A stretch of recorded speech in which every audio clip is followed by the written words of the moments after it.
ಕೆಲಸ ಸಿಗುತ್ತೆ ಅಂತ ಬೆಂಗಳೂರಿಗೆ ಬಂದ್ರೆ ಇಲ್ಲೂ ಕೆಲಸ ಸಿಗ್ತಿಲ್ಲ. ಮನೆಯವರಿಗೆ ನಾನೀಗ ಹೆಂಗಪ್ಪ ಮುಖ ತೋರಿಸ್ಲಿ? ನನ್ನ ನಂಬಿ ನನ್ನ ಎಜುಕೇಶನ್ಗೆ ಅಂತ 15 ಲಕ್ಷ ಸಾಲ ಮಾಡಿದ್ದಾರೆ. ಅದನ್ನ ಹೇಗಪ್ಪ ತೀರ್ಸೋದು? ಅಂಕಲ್, 1 ಬಾಟಲ್ ನೀರು ಕೊಡ್ತೀರಾ?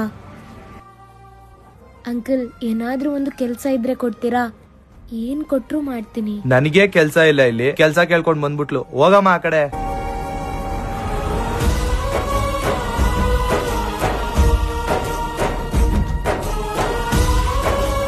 ಏನ್ ಸನ್ನು ಬೇಜಾರಲ್ಲಿ ಬರ್ತಿದ್ಯಾ? ಈ ಸರಿ ನೀವು ಇಂಟರ್ವ್ಯೂ ಹೋಗೇನಾ? ಏನ್ ಮಾಡೋದು, ಬ್ಯಾಡ್ ಲಕ್. ನನಗ್ ಗೊತ್ತಿತ್ತು ಹಿಂಗೆ ಆಗುತ್ತೆ ಅಂತ. ಯಾಕ್ ಮನು ಕಿಂಡಲ್ ಮಾಡ್ತಿದ್ದೀರಾ? ನಾನ್ ಹೇಳ್ದೆ ತಾನೆ ನಿನ್ಗೆ getsetHire.co ಅಲ್ಲಿ ಜಾಬ್ ಟ್ರೈ ಮಾಡು ಅಂತ. ಅದ್ರಲ್ಲಿ ಹೇಗ್ ಮನು ಜಾಬ್ಗೆ ಟ್ರೈ ಮಾಡೋದು? getsetHire.co ಒಂದು ಸ್ಮಾರ್ಟ್ ಹೈಯರ್ ಪ್ಲಾಟ್ಫಾರ್ಮ್. ಇದು ನಿಮ್ಮ ಟ್ಯಾಲೆಂಟೆಡ್ ಪ್ರೊಫೈಲ್ ಪ್ರಕಾರ IT ಫೈನಾನ್ಸ್, ಮಾರ್ಕೆಟಿಂಗ್